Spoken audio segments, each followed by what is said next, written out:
Bem-vindas e bem-vindos a este webinar onde pretenderemos discutir o coaching psicológico enquanto uma ferramenta da psicologia ao serviço dos cidadãos e das organizações. Eu gostava de fazer só um pequeno enquadramento. Sou o Tiago Pereira, sou coordenador neste momento do Gabinete de Crise Covid-19 da Ordem dos Psicólogos Portugueses, mas sou também o CEO e chefe de gabinete do bastonário da Ordem dos Psicólogos Portugueses.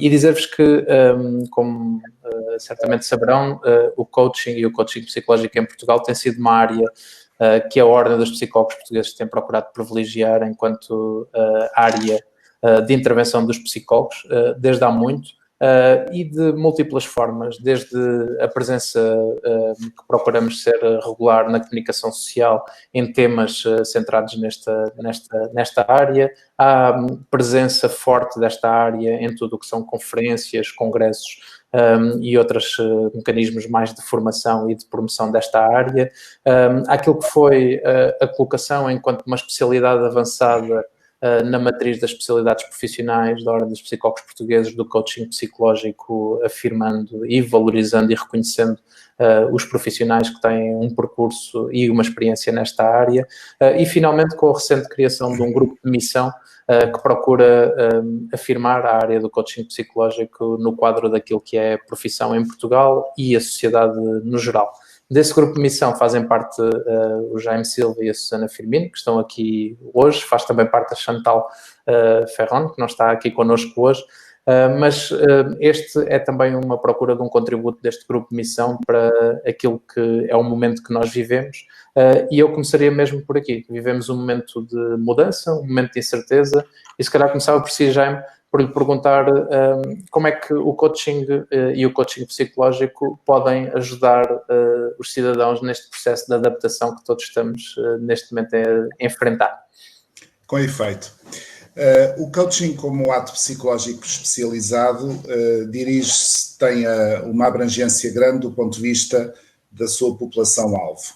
Pode ter uma intervenção mais no domínio das empresas e, portanto, aí o coaching é muito utilizado como um treino de competências, quer de indivíduos, quer de equipas, e tem uma aplicação, o coaching psicológico tem uma aplicação para a população em geral, como uma parte da relação de ajuda, como um dos braços da relação de ajuda psicológica, o coaching dirige particularmente para a população sem queixa clínica. Neste quadro da Covid-19, na realidade, a maior parte de nós foi surpreendida com uma ameaça muito empolada também do ponto de vista mediático, uma ameaça que veio desencadear reações emocionais intensas. Convém dizer que em Portugal os portugueses começaram a refugiar-se nas suas casas, a fazerem a sua quarentena, ainda antes de haver propriamente uma deliberação governamental nesse sentido, e, portanto, durante cerca de 2 meses fomos bastante informados, às vezes até de uma forma, do meu ponto de vista, empolada demais, sobre a Covid-19 e sobre os efeitos e o impacto que estava a ter. Agora, neste período de desconfinamento, surge um desafio que é que comunicação deverão ter governantes, líderes empresariais, líderes organizacionais de organizações não empresariais, decisores, para convencer as pessoas a sair novamente à rua. E, portanto, 2 meses com uma massiva informação sobre Covid-19 nos canais portugueses, nos canais internacionais, criaram também aqui um efeito de alguma distorção perceptiva, em que de repente parece que éramos todos imortais, ninguém morria e de repente surge a Covid-19 e algumas pessoas vão morrer. E isso não é verdade. Portanto, uma coisa que tem faltado e que é uma ferramenta importante da comunicação em coaching é não comunicar de uma forma absoluta, mas de uma forma relativizando diferentes tópicos de informação. Para termos uma ideia, o ano passado morreram 3.300 pessoas de gripe em Portugal. por ano morrem em Portugal cerca de 14 mil a 17 mil pessoas com problemas respiratórios. E 17 mil envolvendo também casos de cancro, de pulmões, traqueia, por aí. Estes números não são comunicados e, portanto, a quantidade de pessoas que morreram em Portugal e no mundo não tem a ver com o número de mortes que houve noutras pandemias anteriores, fruto de toda a tecnologia, da boa capacidade de resposta dos sistemas de saúde e também de esmagadora maioria dos líderes políticos. Agora temos um desafio que é como levar as pessoas a sair de casa e a fazê-lo de uma forma que seja autocontrolada de acordo com as regras.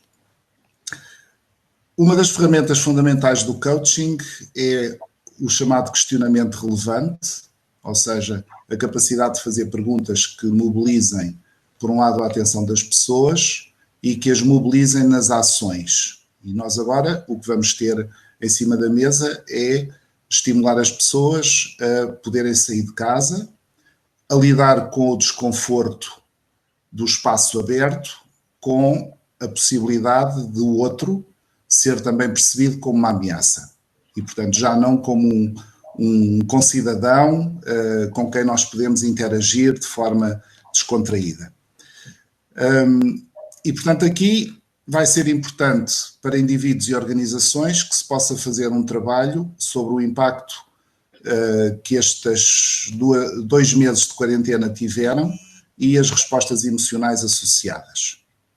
Portanto, eu diria que uma das ferramentas do coaching, como de qualquer ato psicológico assente na relação de ajuda, é ouvir aquilo, ouvir o outro e ouvir as suas preocupações. No caso em análise, dado que as pessoas agora podem sair à rua, o que é que as atrai, mas ao mesmo tempo o que é que as atemoriza nessa saída. E perceber, desse ponto de vista, o que é que poderá ser fatores facilitadores dessa saída ou fatores que bloqueiem. Muito provavelmente o que se vai ouvir é alguma exacerbação de emoções como medo, como angústia, como ansiedade, face ao desconhecido ou face à possibilidade da pessoa poder ser contaminada. Por outro lado, há um efeito prático, realista, que é, se não queremos morrer da doença, também a economia parada, na realidade, não vai ser cura absolutamente nenhuma.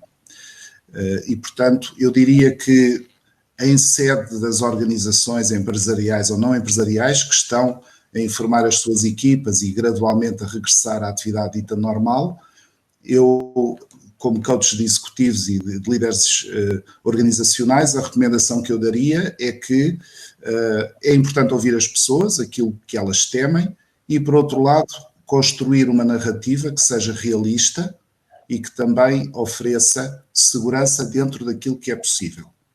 Eu acho que se há tempo em que é importante comunicar de forma sincera, clara e ser congruente entre discurso e ação, é agora. Portanto, nós não podemos eliminar, reduzir a zero o risco da infecção. Ainda ontem no Público veio publicada uma entrevista com o imunologista britânico. Ele dizia que há 7 coronavírus que afetam os seres humanos e até ao momento não existe vacina para nenhum deles. Portanto, uma das coisas que nós trabalhamos muito no coaching psicológico é desenvolvimento de estratégias de coping, ou seja, de mecanismos para lidar com uma situação, que pode ser uma situação desafiante, ameaçadora, ansiogénia, de uma forma realista, positiva e eficaz. Eu diria que, se cumprirmos as recomendações da Organização Mundial de Saúde e da Direção-Geral de Saúde, nós vamos reduzir substancialmente o risco de podermos ser infectados. Todavia, enquanto não houver um tratamento ou uma vacina, vamos ter, para desenvolvermos a tal imunidade de grupo, vamos ter que, de uma forma gradual, sermos expostos ao vírus, sermos infectados de forma que, por um lado, o Serviço Nacional de Saúde possa gerir, mas, por outro lado, nós vamos pouco a pouco ganhando essa imunidade de grupo, como acontece com o vírus da gripe, por exemplo, que, apesar de ter morto ano passado 3.300 pessoas em Portugal, não foi mediatizado porque já faz parte do nosso mapa mental como uma das doenças sazonais. E aqui surge um outro aspecto fundamental no coaching, que é a reformulação das narrativas. Perceber qual é a narrativa, quais são as cognições, os pensamentos que estão a condicionar as ações do outro, do nosso coachee, da pessoa que estamos a ajudar, que tipo de resposta emocional esses pensamentos estão a gerar e ajudar a pessoa a procurar ver o que tem pela frente com uma perspectiva diferente. Não uma perspectiva que a imobilize, mas numa perspectiva que permita fazer coping, ou seja, lidar com a situação, aceitando que os recursos podem ser imperfeitos, mas podem ser suficientes para que se possa lidar com a situação sem ficarmos refugiados em casa com medo de sermos infectados.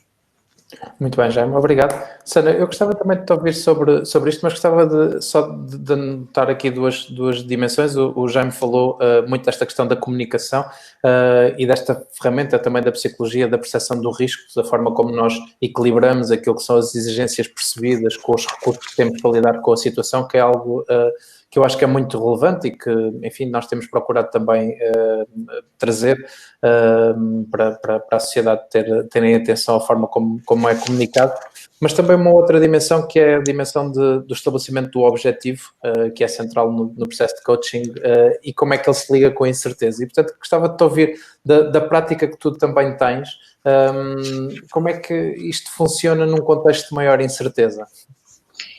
Aqui o que eu achei interessante e que eu partilho com o Jaime tem a ver com a morte é uma constante, não é? Só que nós somos pessoas de ações, a nossa sociedade é uma sociedade do agir, nós estamos constantemente em movimento, estamos em constantemente ação e de repente fomos obrigados a ficar quietos, a olhar para dentro, a confrontar-nos diariamente com esta questão do que é a morte, do que é perder algo.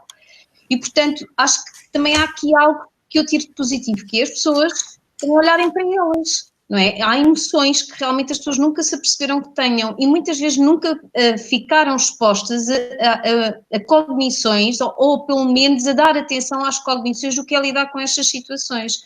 Portanto, eu acho que o grande problema agora vai ser novamente a sociedade tentar esquecer rápido e tentar novamente entrar neste rebuliço de ação.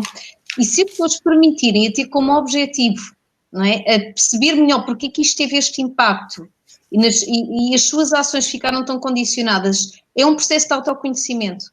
E aqui poderá ser um patamar interessante se o ser humano, não é, que está nesta situação, neste momento, parar e permitir-se a isso também. Não é? Porque até agora não lhes era possível. Porque é uma constante rotatividade de atividades. Não é? Mesmo num processo familiar isso acontece. Tem a escola, tem que levar os miúdos aos treinos, estão constantemente, mesmo no fim de semana, nós tentamos ocupar-nos constantemente com atividades, com ocupações, e isto tudo projetado muito pelos mídias. Os mídias agora, e as nossas entidades governamentais, obrigaram-nos a olhar para dentro, obrigaram-nos a fechar. E houve situações complicadas, em que as fragilidades, que muitas vezes não estavam expostas, ficaram expostas. E eu acho que o problema é esse, essas pessoas agora não se permitem olhar para dentro, porque isso pode ser um processo de crescimento muito interessante. Não é? Se as pessoas olharem para isto como um processo de crescimento e desenvolvimento. E isso é um objetivo, acho que é um objetivo social. E que os mídias também poderiam pegar nisso até para este desenvolvimento futuro, para uma sociedade futura. E o coaching aqui tem uma contribuição muito interessante, porque a psicologia já está muito associada à doença, não é? Só que todos nós somos seres humanos e somos seres humanos diferentes e todos nós temos fragilidades. E isso é psicologia. Mas o que é certo é que contribuímos, estas nossas fragilidades e estas nossas forças contribuem para uma sociedade. E agora, de repente, foi obrigada a parar. Ok, e que impacto é que isto tem? Se nós voltarmos a abrir portas sem pensar nisto, vamos continuar a fazer exatamente o mesmo. Porque nós somos muito mecânicos e, portanto, é muito fácil, até porque é muito difícil sentir. Não é? Sentir muitas vezes dói. E então, é muito mais fácil agir. E, portanto, acho que pode ser interessante, sim. Pode ser um objetivo, sem dúvida. Okay. Obrigado, Susana. Já me falava há pouco da dimensão do coaching ser normalmente uma ferramenta para quem tem ausente a queixa mais clínica. Isso leva-me a fazer esta questão. De facto, as pessoas, quando desenvolvem este tipo de recursos, ficam mais preparadas para lidar com a adversidade. E, portanto, desse ponto de vista, mais preparadas para lidarem com situações como aquela que nós vivemos? De um ponto de vista, do modo geral, sem dúvida. Uma das máximas que trabalhamos muito em coaching, que foi cunhada por um colega nosso, psicólogo, Anthony Grant, da Universidade de Sydney, é changing the viewing, changing the doing. E, portanto, na relação de coaching, uma das coisas que se faz através do questionamento relevante é, por um lado, perceber qual é a percepção que o indivíduo tem, vamos referir, das ameaças ou das suas forças e das suas fraquezas, e ajudá-lo a transformar as suas fraquezas na realidade que não são fraquezas, são características, em mecanismos, em ferramentas de poder fazer coping, ou seja, lidar com a situação de uma forma mais positiva. Invariavelmente, como é que isso se faz? Perguntando ao indivíduo o que é que ele quer fazer acontecer. Portanto, vamos ver no concreto, perante esta ameaça da contaminação ou da infecção, muito extrapolada pela mídia, sem dúvida, e por outro lado, perante a necessidade da vida retomar, como a Susana dizia, a sua normalidade, ou seja, nós retomamos as nossas relações de proximidade, as nossas relações de troca, porque somos todos fornecedores e clientes, a nossa vida em sociedade, e isso é, por um lado, equilibrador, porque o ser humano é, na realidade, um ser social e, portanto, tirando alguns casos que são perfeitamente episódicos de pessoas que sobreviveram bem como eremitas, a maior parte de nós não vai escolher isso. E, portanto, gostamos de nos sentir parte de um tecido social, os mais extrovertidos provavelmente mais rodeados de mais gente, os mais introvertidos de menos gente, mas sempre em ligação à sociedade, não é? Nenhum de nós é uma ilha e, portanto, neste recomeço, uma das alavancas para um reencetar a atividade normal na urbe de uma forma menos ansiogénea será também a vivência do prazer do reencontro e a vivência da retoma das rotinas do dia-a-dia. Do ir ao restaurante, do ir ao café, do ir à florista, do ir à banca de jornais. Provavelmente isso vai ser feito durante algum tempo, com modos diferentes, com um bailado diferente. Vamos ter que ver pessoas com máscara, pôr viseira, mas como somos também uma espécie muito adaptável, vamos encontrar uma nova normalidade nestes mecanismos de segurança. Um pouco como, depois do 11 de setembro, passámos a aceitar, a maior parte de nós, que viajar de avião perdeu muito glamour, que na realidade podemos ter que nos descalçar, tirar cinto, ver as bagagens vasculhadas, mas isso não impediu as pessoas de viajar, muito pelo contrário. Ou, há uns anos mais atrás, quando, por iniciativa governamental e firmeza governamental e policial, as pessoas começaram a usar cinto de segurança. Ou quem andava de motocicleta passou a usar capacete, não é? E, portanto, eu antevejo também para aqui alguns hábitos novos, provavelmente o uso da máscara para quem está com algum problema de saúde, uma gripe, uma constipação, uma coisa desse género, vai-se generalizar como já é prática comum no Oriente há muitos anos, havendo a vacina ou havendo um tratamento eficaz, provavelmente esses apêndices, a máscara, a viseira, as luvas, daqui a algum tempo serão memoráveis, serão recordações de uma época que seguramente vai fazer história. Já me dava um exemplo curioso, porque me permite fazer aqui uma ligação. Eu lia há pouco tempo num livro, mas a propósito de um documentário de quando na Alemanha foi introduzida a necessidade de usar capacete. Uma das coisas que aconteceu é que a diminuição do roubo de motas aconteceu a pique, ou seja, começaram as pessoas a roubar menos motas porque havia esse atrito da houve um ganho secundário. Havia um ganho secundário. E isso permite-me fazer esta pergunta. Esta adaptação, digamos assim, mais individual, que todos nós estamos a fazer, enfim, àquilo que estamos a viver, vai implicar também adaptações das organizações e das equipas. E eu gostava também de vos ouvir sobre isto, ou seja, qual é que é também o contributo do coaching, não apenas no indivíduo, mas mais nestes grupos e, portanto, equipas, em organizações? Certo. Não sei se, Susana, se queres responder. Relativamente a essa parte organizacional, eu não tenho tanta experiência. No entanto, somos pessoas. Eu só queria deixar a ressalva de que realmente esta parte do contacto social acho que é aquilo que as pessoas têm mais saudades. E eu falo de exemplos muito concretos do beijo, não é? É muito nosso. Nós chegamos, é má educação não dar o beijo. Eu acho que vai haver mudanças, sem dúvida. Mas eu acho que podem ser mudanças até importantes, porque nós temos outra coisa que outras sociedades não têm, que é o abraço. Nós somos muito afetivos, não é? Será que o abraço poderá ser um recorrente? Eu acho que aqui, tanto nas empresas como a nível individual, mesmo ao nível de equipa, tem-se trabalhado muito e aquilo que eu tenho estudado a esse nível tem sido cada vez tornar as pessoas mais empáticas e mais ligadas umas às outras, não é? Os riscos aqui poderá ter a ver com, agora de repente temos que as afastar, não é? E isto aqui há que encontrar aqui um equilíbrio, não é? Porque nesse sentido é importante para as pessoas. As pessoas para ir trabalhar têm que se sentir motivadas porque têm um grupo à sua espera, não é? Se forem trabalhar e não sentirem essa espera, essa partilha, porque são muitas horas, nós temos muitas horas da nossa vida acordados, digamos assim, porque nesta partilha de equipa e nesta partilha, tal e qual como o teletrabalho.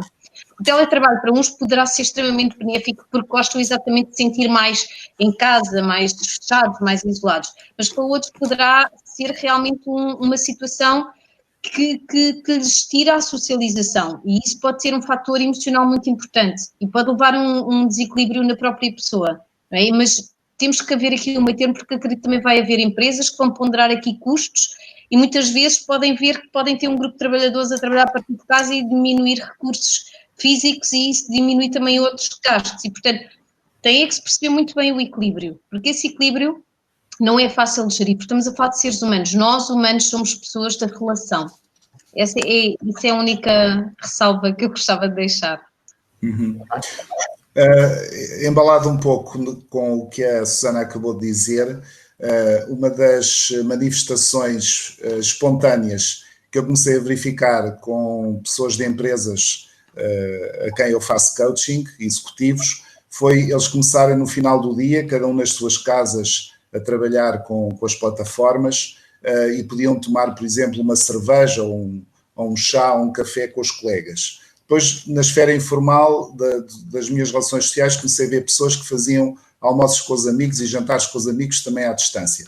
Portanto, é interessante como aquilo que a Susana dizia, esta necessidade de vinculação e de ligação ao grupo, foi satisfeita de uma forma mais mitigada através da tecnologia.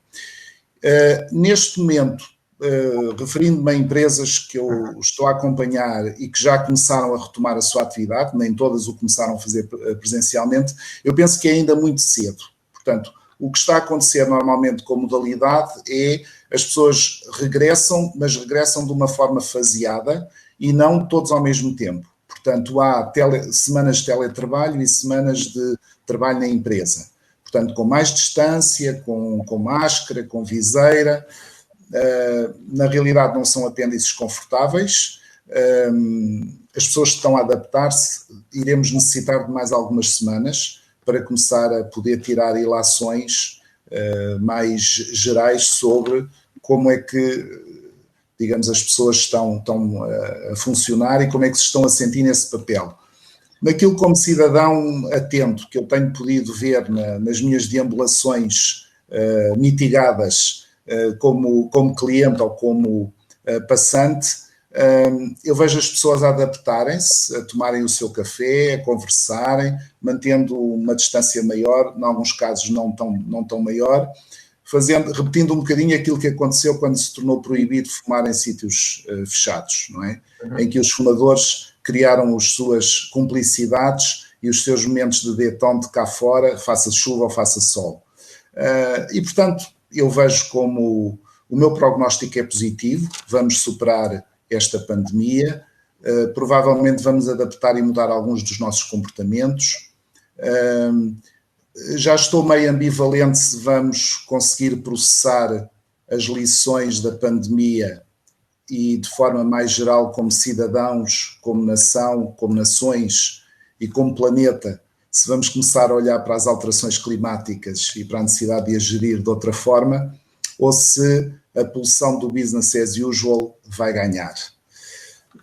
Estou meio ambivalente e ao mesmo tempo expectante para ver o que irá acontecer. Talvez daqui a 3 anos possamos fazer um balanço de qual foi a perspectiva ganhadora. O business as usual, se ficar exatamente da mesma forma, vai ser um problema a prazo.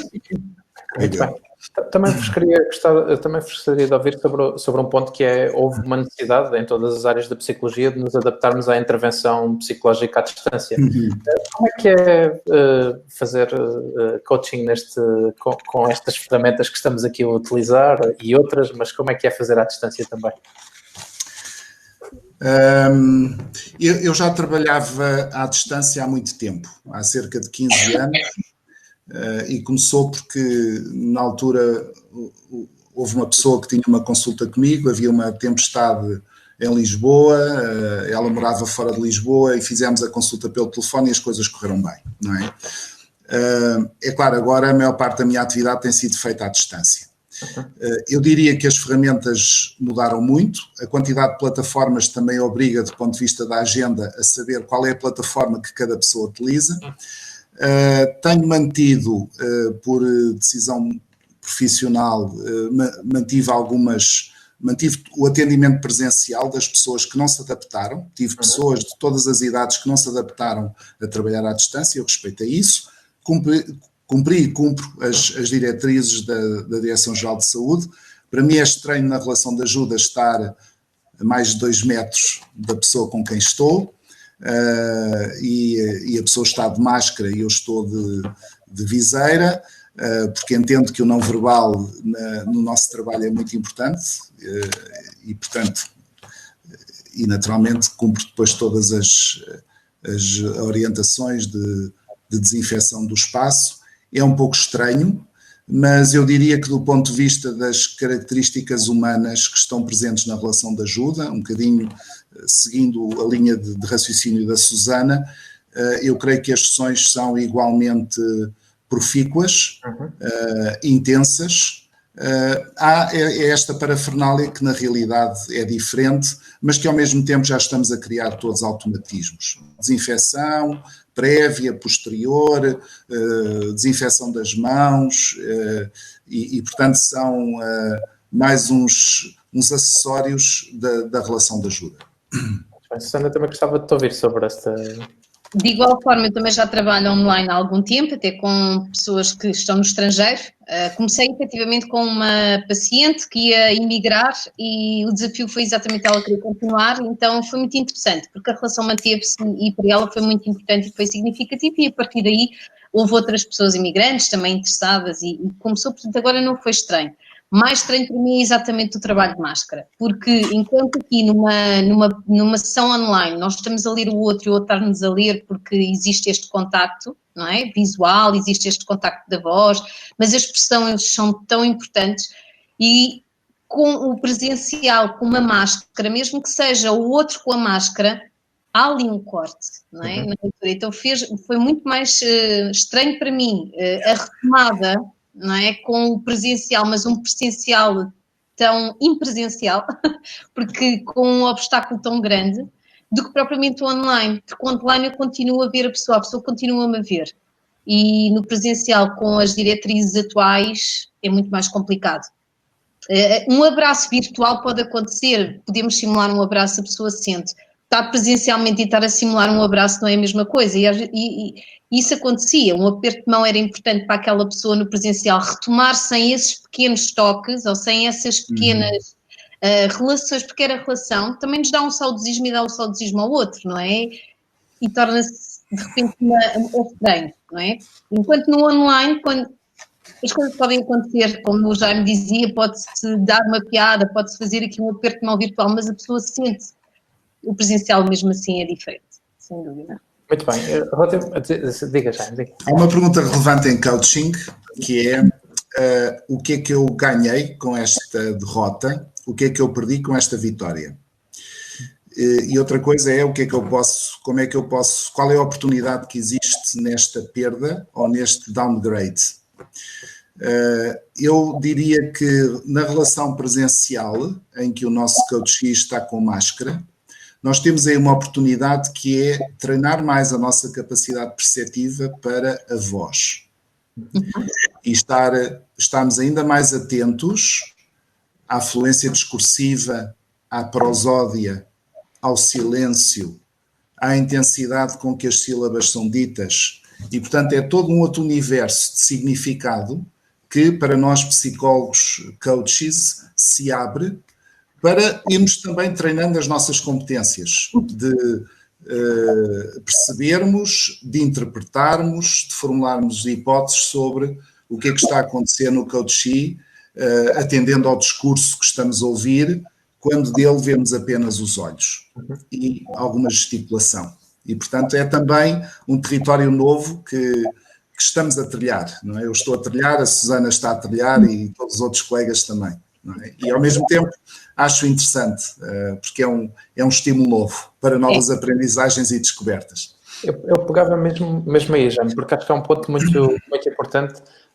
Também nesta situação que nós vivemos, o coaching, nós sabemos, é um território, enfim, com alguma indefinição em algumas áreas e, portanto, isto não trará novidade a ninguém.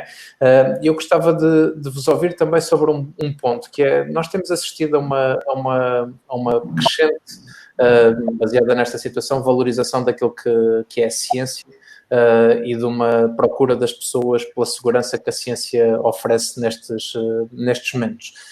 Julgam que há aqui alguma oportunidade para se conseguir distinguir um pouco melhor aquilo que é o coaching praticado por psicólogos, daquilo que é algumas atividades a que chamam coaching, que às vezes são praticadas por pessoas sem a preparação devida? Eu não tenho dúvidas que sim. Acho que é uma oportunidade que está a surgir para que as pessoas também ganhem um entendimento mais claro que o coaching é um ato psicológico especializado. Quando as coisas correm de feição e, portanto, o mundo lá fora é cor-de-rosa, há condições para se poderem muitas vezes instalar práticas fraudulentas, e convém dizer que o chamado life coaching é uma prática fraudulenta, porque na realidade é um ato psicológico feito por pessoas que não têm formação em psicologia, que fizeram um curso de fim de semana, que leram uns livros de inteligência emocional, que têm atração pelo palco, muitas vezes têm atrevimento, às vezes não têm necessariamente os escrúpulos que deveriam ter, e portanto são pessoas que, ao serem sedutoras no discurso, criam condições facilitadoras para venderem muito gato por lebre ou, como diz o povo, banha da cobra. Dando a ideia errada que o processo de mudança é uma coisa parecida com uma escadaria ou uma autoestrada alemã. Portanto, com o asfalto lisinho e, portanto, é fácil mudar. E é fácil mudar, é rápido mudar, não custa nada e, portanto, uma frase bonita dita em espetáculos, às vezes de palco, que em suma são chavões, são generalidades, transmitem de facto uma ideia perfeitamente errada do que é, por um lado, a relação de ajuda e a dificuldade da mudança. Esse movimento do coaching aberto a todos, na realidade, é um movimento negacionista, em linha com o movimento negacionista que recusa que a Terra seja redonda, ou o movimento que recusa as alterações climáticas, ou que recusa a teoria de Darwin. Esse movimento das pessoas que praticam coaching, não sendo psicólogos, negam que o coaching é efetivamente uma área da psicologia. Uma intervenção psicológica assenta em mais de 140 anos de existência de uma ciência chamada psicologia. Nestes momentos, exatamente como os negacionistas do movimento anti-vacinas, ou seja, momentos de dificuldade, momentos de temor, momentos de angústia, nós percebemos na realidade o que é o trigo e o que é o joio. E, portanto, os vendedores de falsas promessas que transmitem a ideia que é mágico, que é fácil mudar, que eu tenho um adorno, faço um retiro de fim de semana e venho de lá um homem novo. Na realidade, perante estes quadros pandémicos exigentes, desafiantes do ponto de vista social, surgem desmascarados. Na realidade, esta pedagogia que nós psicólogos devemos fazer, ou seja, informando a sociedade no geral que o coaching é um ato psicológico, é uma tarefa perpétua. Assim como na área médica, os médicos têm que fazer a mesma coisa relativamente a movimentos que tentam, e agora vimos na Covid-19, há sempre oportunistas que procuram vender mesinhas, dizendo que têm o segredo e a cura para a doença. Portanto, isto é intemporal, acompanha sempre a nossa espécie. Os arautos da facilidade, na realidade, são charlatães. Mudar comportamentos, mudar atitudes, construir narrativas congruentes em grupos, são processos morosos. Quem já tentou deixar de fumar sabe que não é fácil deixar de fumar. Quem teve um problema de adição com substâncias sabe que não é fácil deixar a adição com as substâncias, assim como para a população não clínica não é fácil passar a ter, por exemplo, uma agenda mais organizada, ser mais assertivo nas negociações, saber com mais clareza o que é que quer e o que é que não quer na vida, ou definir limites nas interações com os outros. E, portanto, eu diria que este quadro pandémico está a criar condições favoráveis para que as pessoas, o público em geral, perceba que o coaching é um ato psicológico e, como tal, deve ser desempenhado por psicólogos especializados e formados para o efeito, e que o resto é mumbo-jumbo, são aprendizes de feiticeiro, que os haverá sempre em todos os domínios. Sim. Susana, também gostava de ouvir sobre isto, a ordem de alertado para este tipo de situações, enfim, pelas questões da saúde pública que também estão envolvidas em alguns destes processos. Isto vê-se do ponto de vista daquilo que é a prática, já há algum tipo de alteração? O que eu noto é que as pessoas muitas vezes têm ainda há um fantasma associado à psicologia, que eu só vou ao psicólogo se eu tiver uma doença propriamente diagnosticada e confirmada, não é? E nós percebemos que a psicologia não é isso, a psicologia é transversal, é para o ser humano, não é? Nós somos todos humanos, nós somos seres individuais e temos que fazer o nosso processo de desenvolvimento pessoal. A minha história, por muito idêntica que seja a do meu vizinho, que também é filho único, que também tem um pai e uma mãe e que também tem o mesmo tipo de relação, há crenças, há cognições que me foram passadas que não me sinto diferenciar dele. E aqui a diferença, por muito que aquilo que eu tenho lido sobre esta questão do coaching, que as pessoas que o praticam, acredito que gostem muito da prática, que o façam, que se identifiquem, mas aquilo que eu me tenho percebido e que eu comecei a perceber tem a ver com eles beberam, tal e qual como nós bebemos, mas a questão é que eles criaram um protocolo de intervenção para todos e aqui a pessoa precisa de ser individualizada, não é? E acho que é uma questão até de segurança da pessoa.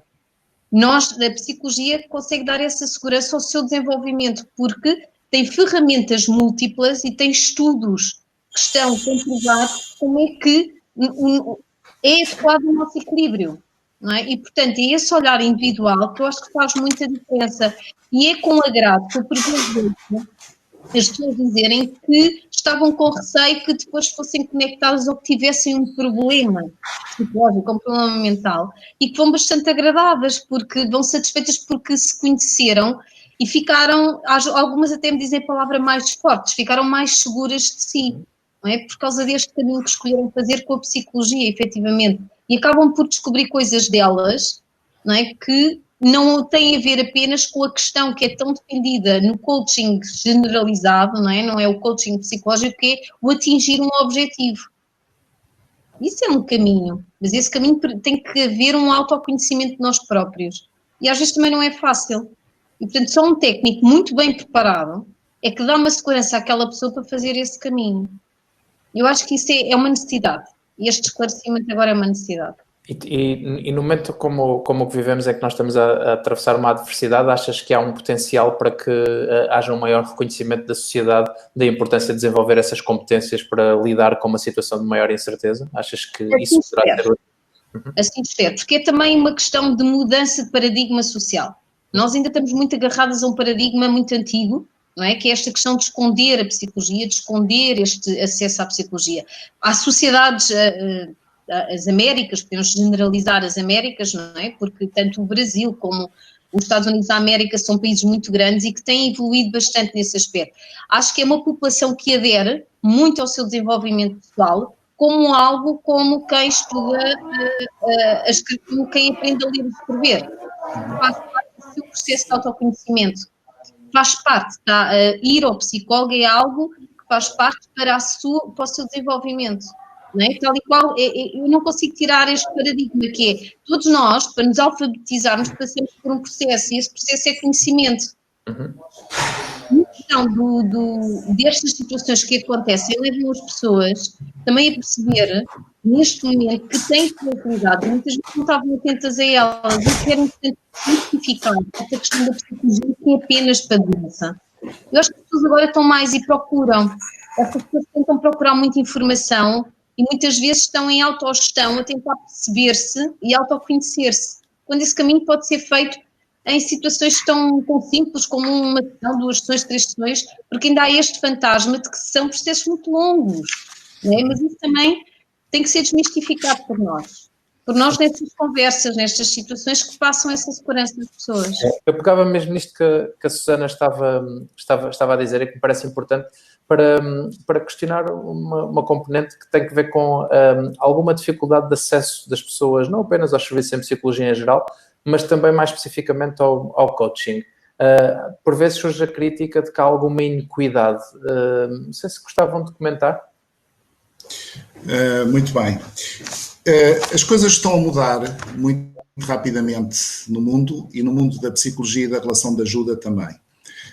Eu diria que há um conceito mais geral, que é o conceito de relação de ajuda em psicologia, e esse conceito tem 3 abordagens. Tem uma abordagem muito breve, que tem ficado bem patenteada com o trabalho que os psicólogos e as psicólogas portuguesas têm feito na linha SNS 24, em que, portanto, há alguém que tem uma queixa de foro psicológico e tem um serviço de atendimento e de aconselhamento. Esse serviço funciona de uma forma one shot, tendencialmente. Portanto, há uma produção de alívio, há a geração de um apoio e pode haver espaço para haver follow-ups, ou seja, a pessoa que atende faz seguimento da pessoa que é atendida, 1 vez, 2 vezes, 3 vezes. Portanto, uma intervenção muito breve, direcionada para aliviar sintomatologia e ajudar a pessoa a desenvolver uma estratégia para lidar com a situação que lhe está a produzir o desconforto de uma forma mais positiva, construtiva e eficaz. Portanto, e agora a todos 24 horas por dia. E agora 24 horas por dia. E, portanto, eu diria que neste construto geral da relação de ajuda, os psicólogos e as psicólogas portuguesas têm, e não só, mundialmente, temos esta intervenção. Portanto, uma intervenção imediata, muito breve, direcionada para o alívio de sintomatologia psicológica e ajuda a pessoa na construção de uma solução de coping, de uma estratégia que lhe permita resolver, lidar com a situação de forma mais eficaz. O coaching como relação de ajuda, eu situá-lo-ia de forma intermédia. Portanto, um processo de coaching pode ter 4 sessões, 6 sessões, em média, talvez entre 10 e 12 sessões.